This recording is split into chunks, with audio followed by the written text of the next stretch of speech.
Thank you, Patty. Thank you, Leader Schumer. As you can see, this is my family, and my girls have very different personalities, as you can tell from the photo. And this morning, I got to pack their lunch boxes, and it sounds mundane, I know, getting up and packing your kid's lunchbox and going through the drop-off line at school. But when I spend just a second thinking about it, even that kind of everyday moment with my girls isn't really mundane at all. It's a miracle. Because after 10 years of struggling with infertility, after being wounded in combat, I was only able to have my girls through the miracle of IVF. The only reason there was PB&Js for me to make this morning, and the only reason there is tiny sneakers for me to Velcro, is because after I came home from war, I had the freedom to seek the health care I needed to make my dream of going from Tammy to mommy a reality. But now, thanks to Donald Trump, that right to get reproductive care is at risk for millions of women across this great nation.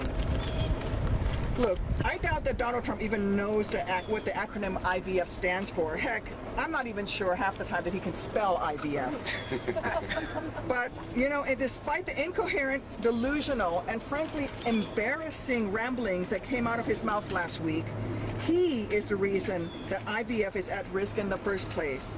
He's like a bank robber who steals cash out of the till and flees the scene.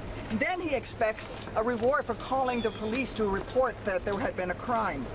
So while it may now be convenient for him to claim that his support of IVF is as huge as the made-up crowd sizes at his rallies, we know the truth.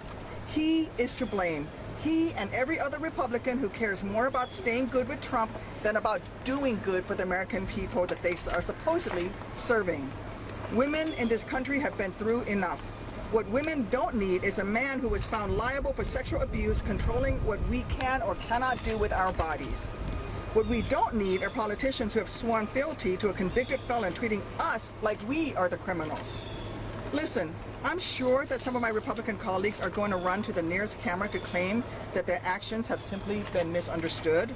Well, to those colleagues, I say that today's vote is your chance to put your vote where your mouth is, to prove that you believe that every woman in this country deserves the chance to be called mommy without also being called a criminal. Because look, when I went to war to defend this nation's rights and freedoms, I expected that those freedoms to remain when I returned.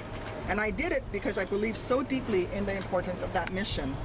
I'm not asking Republicans to head into combat to show that they care deeply too. I'm not asking them to do anything difficult at all, really. All I'm asking of them is to simply support this bill that could represent millions of women's only chance of starting a family. All I'm asking of them is to vote in a way that reflects the position they claim to have when they're spouting talking points on cable news.